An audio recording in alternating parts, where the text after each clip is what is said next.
Hi aspirants, welcome to SIVARAJAVEL IAS Academies, the weekly roundup for polity and international current affairs. I'm sorry for not uploading the video last week. I was seriously ill, was down with cold, but we will be uploading two videos as part 1 and part 2 covering all the details, of course. And let's go to the today's topics. The first topic for today is age of retirement for judges. We know very well that the number of judges for civilians in India is much low when compared to other countries. For example, it is around 300 judges for 1 million citizens in China, but in India it's around 20 judges. And on this slide there have been various recommendations regarding this, like appointing many judges, reducing the age of retirement for judges, and so on. The details given here, the two details given here, you can very well use them in the mains exam. The Supreme Court Judge Subhash Reddy has asked why judges must retire at the age of 65 when lawyers can comfortably argue even at the age of 70 or even 75. On the other hand, although under the constitution the minimum age for recommendation for a person to be appointed as a judge is just 35, it has become a practice that a name will not be sent unless the person is at least 45 years of age, says Justice Sikri. So these two quotes you can use it in your mains exam regarding this topic. The next topic is Ajay Bhushan Pandey Committee, and this committee has decided to stick to the 8 lakh income cut off for identifying those eligible for the EWS quota, the economically weak section quota, for the current admission cycle in the NEET for UG and PG for the All India quota. And again, this data could be a prelims question, or else you can very well comfortably use it in a mains exam. And regarding sedition, we have discussed a lot regarding this in our last video, the link for which I'll give it in our description. Just this one, you can use it in your mains. The former Supreme Court Judge Rohinton Nariman calls for the abolition of sedition law itself. He says it's currently not useful at all. It's completely useless. You don't need anything called a sedition because it has become a practice where anyone who talks against the government, they are curbed very ruthlessly by the government using this sedition law. Recently, we have seen many such incidents in India, particularly in Tamil Nadu as well.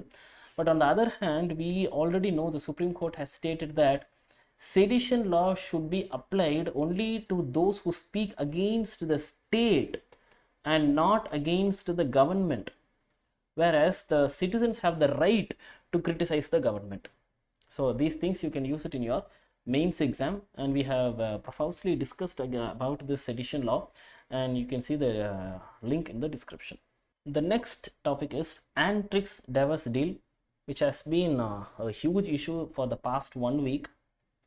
This deal, it was signed in 2005 between the Antrix Corporation, which is the commercial arm of ISRO, we already know that, and a private company called Devas Multimedia for a 12-year lease of 90% transponder space of 2 satellites, which are GSAT-6 and GSAT-6A at the time when these satellites were yet to be launched.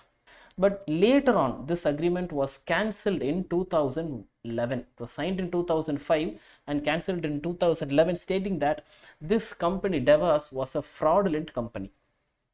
But now this company Devas has gone to international tribunals, and sadly, Devas has been winning deals in the international tribunals. On the other hand, the National Company Law Tribunal, NCLT, we can see that they have ordered liquidation of Devas Multimedia on the ground that the company was incorporated in a fraudulent manner. It aimed just siphoning funds from India to various foreign accounts. And later on, Devas applied to the National Company Law Appellate Tribunal. They appealed. But here also, NCLT upheld the order of the NCLT and said the fact that fraud has been committed is apparent on the face of every record available before the tribunal. So, liquidating the company is right. But when the company went abroad for international arbitration tribunals, we can see that the international arbitration tribunals have awarded $1.2 billion along with cost and interest for Devas shareholders against the cancellation of Antrix Deal. So in international tribunals, India has lost the case. So why is Air India coming in? And we know recently Ratan Tata or Tata has bought the Air India.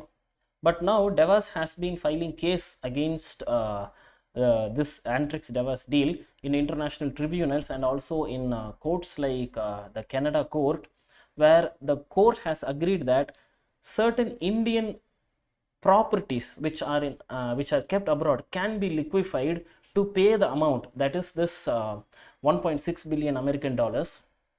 And one such property which they are eyeing on is the Air India's property. But here Tata has appealed, saying that this cannot be done because Air India is no more India's property, but at the same time it has been bought by a private entity, Tata. But on the other hand, India has been fighting back and they are not ready to pay this amount awarded by the international arbitration tribunals. And current finance minister Nirmala Sitharaman has hit back at Congress, saying that this is a pure example to say how Congress is a corrupt party, where they have sold the spectrum of which was supposed to be used only by the defense ministry but were sold to a private company, and the right to use the satellite was sold to a private company even before it was launched. And because of such corrupt activities of the previous Congress government, now the Indian government is facing many such accusations in the international arbitration tribunals, and yet India has been fighting the cases, and we have to wait and see what happens. The next topic is suspension of legislatures. This is in news because of the opposition MLAs being suspended in Maharashtra for a period of 1 year. So this has raised some controversies. The court has said, this case has gone to the court, and the court says, as per section 151A of the Representation of People Act of 1951, a constituency cannot go unrepresented for more than 6 months. If it goes for more than 6 months, election has to go on there. But if a person is expelled, then election will be conducted. But in the case of suspension, there cannot be an election, says the court. Here the MLAs, the opposition MLAs have been suspended. So no election can happen, but at the same time, no representation for a particular constituency, and the court says this is against the constitution. But from the opposite side, the lawyer has argued, saying that a seat does not become automatically vacant if the member does not attend the house for 60 days. But it will become vacant only if the house declares it so. So he says, the section 151A of the act says, the terminology used is, the relevant part of the constitution is may and not shall. He uses the word, the act says may and it does not say shall. So even if a legislator is absent for more than 60 days, that particular house or the speaker of that house has to declare, saying that the seat is vacant. But if he does not say so, the seat will remain because the word is just may. So he says the disqualification, or actually the suspension of these opposition MLAs for more than 1 year is not against the constitution. And again, we have to wait and see what the court gives the verdict as. The next topic is about tapping phone calls by government agencies. The rule 419A in the Telegraph Rules in 2007 says that the Secretary to the Government of India, the Ministry of Home Affairs, can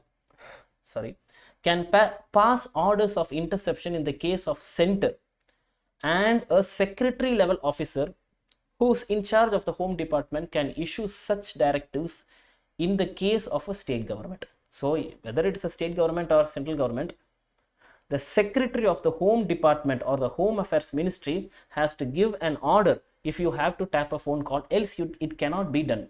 In unavoidable circumstances, the rule 419A says, the order may be made by an officer not below the rank of a Joint Secretary of the Government of India. So either it is Secretary of Home Affairs or Joint Secretary of the Government of India. Unless then, a phone cannot be tapped. So this is a news because recently the court has said and illegally attained tapping of the phone call, if it is allowed in the court as an evidence, it will go against the fundamental rights. So it will not be allowed in the court unless a proper order was issued and then the phone call was tapped. It says the restrictions imposed on the free speech under Article 19 Clause 2 of the Constitution for intercepting phone calls is in the provision in Section 5 Clause 2. It states that even this lawful interception cannot take place against journalists. So here, under Article 19 Clause 2, under unavoidable circumstances, maybe it can be taken as a restriction, but even this restriction will be not applied for journalists. So you cannot tap the phone calls of a journalist without proper orders, as said before, by the Secretary of the Home Department or the Joint Secretary of the Government of India. And under the IT Act, all electronic transmission of data can be intercepted by the government officials or just the police.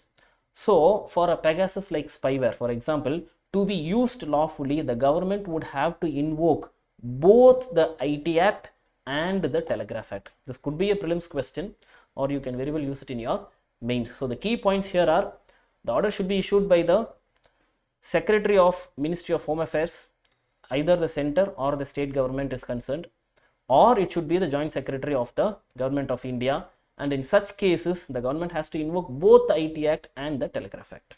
The next topic is amendments to the IAS cadre rules.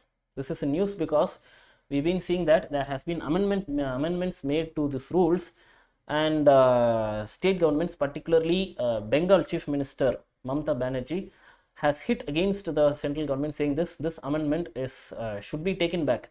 It is affecting the federal nature of the states. So the issue is, the center has proposed amendments to the IAS cadre rules in order to exercise greater control in central deputation of IAS officials. Central deputation has often been at the center of tussle between the center and the states. The Indian Administrative Service is covered under Rule 6 Clause 1 of the IAS cadre rules of 1954, which was inserted in 1969. So as per this rule, a cadre officer may, with the occurrence of the state government concerned and the central government, be deputed for the service under the central government or another state government or under a company, whether incorporated or not, which is wholly or substantially owned or controlled by the central government or by some other state government. But now, what if there is an disagreement? The matter shall be decided by the central government, and the state government concerned shall give effect to the decision to the central government. So that is, if the central government decides, that is final. The state government has to accept it. Now, the amendment enables the union government to seek the services of IAS, IPS, IFOS, all these things, officers posted in a state even without the state government's consent. How? The state government will be able to relieve an officer from their cadre if the state government does not give effect to this order within the specified time. The central government's order will just stand. So why was such an amendment made? Various state cadres and joint cadres are not supporting adequate number of officers for the central deputation recently, as per the central deputation reserve. As a result of this, the number of officers available for central deputation is not sufficient to meet the requirement of the center. So the data is only 10% mid-level IAS officers were posted with the union government in 2021, which was actually 19% in 2014. We can see a sharp fall here. So to tackle this, the central government is making this amendment, and this is just an amendment to a rule. So this cannot be questioned in the court as well. If the central government decides to make this rule, it will be done. The next topic is electricity market report. This is a biannual electricity market report published by the International Energy Agency. Some highlights of the report here are: nations are largely turning towards fossil fuel post the COVID-19 lockdown. So the lockdown restrictions have been taken down now, and so fossil fuels are burnt more. global energy intensity fell 1.9% year on year, a drop only half as steep as the level needed to achieve the net zero by 2050. It's just half. While electricity generation for renewables was up 6% year on year in 2021, generation from coal was up by 9%. So we are generating electricity by coal and it has increased by 9%. But to the contrast, the International Energy Agency's net zero by 2050 scenario needs a 55% decrease in the sectoral emissions by 2030 against the 2019 baseline. So this could be a prelims question. So the baseline is 2019, the target year is 2030, and the target emission is 55%. Now some conventional data about the International Energy Agency. It was established in 1974 under OECD because of the 1973-74 oil crisis. This is an autonomous intergovernmental organization. An important point, it is an intergovernmental organization. Its mission is guided by four main areas, that is energy security, economic development, environmental awareness, and engagement worldwide. It's headquartered in Paris. Prelims question. A candidate country must be a member of the OECD, only then it can become the member of the IEA. But it doesn't mean that all OECD members are members of IEA.